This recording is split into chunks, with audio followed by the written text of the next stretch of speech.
بسم الله الرحمن الرحيم والحمد لله رب العالمين والصلاة والسلام على نبي الله محمد الصادق الأمين وعلى جميع الأنبياء والرسل وأولياء الله الصالحين.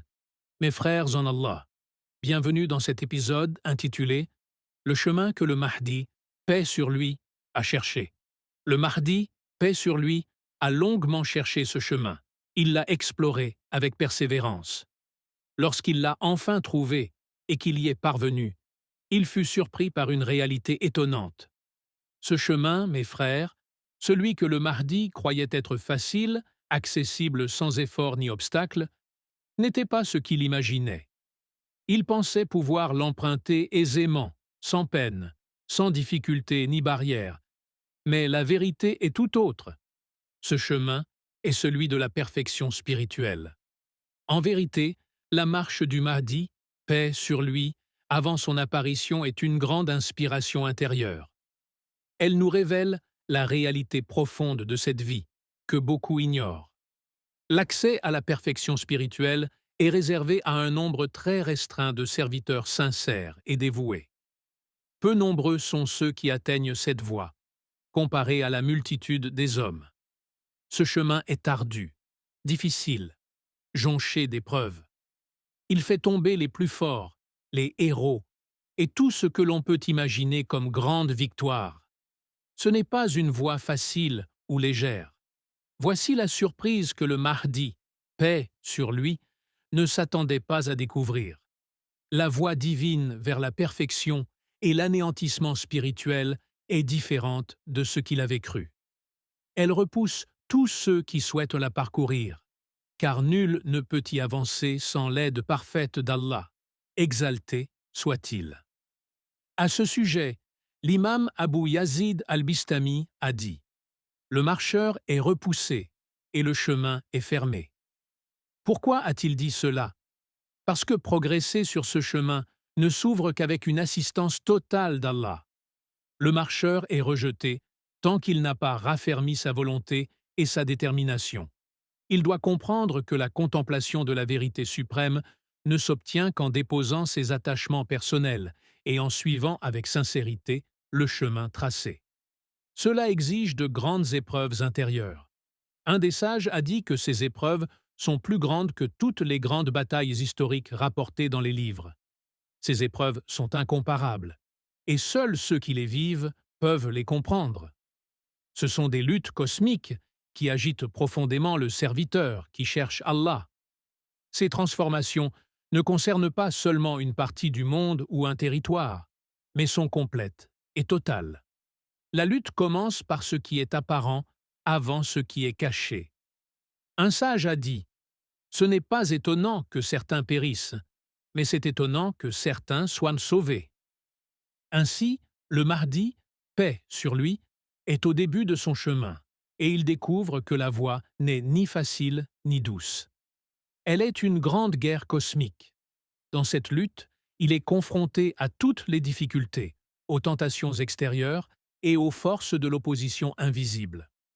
Le prophète Muhammad, paix et bénédiction sur lui, a dit « Vous avez quitté la meilleure des batailles, la petite guerre, pour la grande guerre. » On lui demanda « Quelle est la grande guerre ?»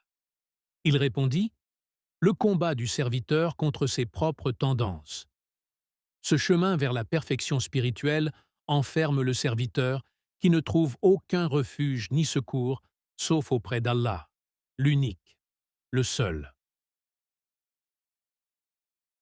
À ce moment-là, sa volonté pure et sincère se manifeste. Il n'a d'autre aide que l'assistance divine, la plus grande humilité, la pauvreté absolue et l'incapacité totale devant Allah. Alors, sa volonté humaine s'efface. Il reçoit le secours divin, un souffle de vie nouvelle, la vie en Allah. Cette vie en Allah est appelée la persistance en Allah, al-Baqa. Allah lui donne force, puissance, vie, volonté et secours pur.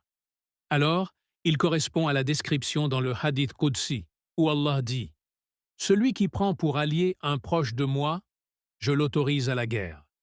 Rien de ce que mon serviteur fait pour se rapprocher de moi ne m'est plus cher que ce que je lui ai imposé. Tant qu'il ne cesse de se rapprocher de moi par des œuvres volontaires, je l'aime. Quand je l'aime, je deviens son ouïe avec laquelle il entend, son regard avec lequel il voit, sa main avec laquelle il frappe, et son pied avec lequel il marche. S'il me demande, je lui donne, et s'il cherche refuge auprès de moi, je le protège. Comme l'a dit aussi le sage Ibn Atta al-Iskandari, « Accomplis ta perfection avec tes attributs, et il te donnera les siens. Sois parfait dans ton impuissance, il te donnera sa puissance. Sois faible, il te donnera sa force et sa puissance. » Ainsi, le Mahdi, paix sur lui, vit une lutte intérieure réelle, car il cherche la perfection spirituelle, la libération de l'âme de ses attachements. Iblis connaît toutes les étapes avant la réalisation complète de la perfection spirituelle. Tant que le serviteur est attaché à sa nature humaine et à ses limites, il reste soumis aux influences qui l'éloignent de la vérité. La perfection spirituelle est la libération de ses contraintes. Alors, celui qui cherche cette libération doit affronter une lutte profonde, menée par les forces opposées. Imagine donc ce que vit le Mahdi, paix sur lui, qui demande les plus hauts degrés sur ce chemin. Cela fait qu'Iblis déclare une guerre totale contre lui, la conduisant en personne avec les moyens les plus puissants qu'il possède, pour le faire reculer et l'empêcher d'avancer. C'est pourquoi les connaisseurs d'Allah disent du Mahdi qu'il endure des épreuves que personne d'autre ne pourrait supporter. Malgré la difficulté de ces épreuves, il est plus fort que le fer et ne reculera pas d'un pas sur ce chemin, jusqu'à ce qu'il atteigne son terme et rencontre Allah. Mes frères en Allah, je m'arrête ici pour cet épisode. Mes salutations à vous tous, que la paix, la miséricorde et la bénédiction d'Allah soient sur vous.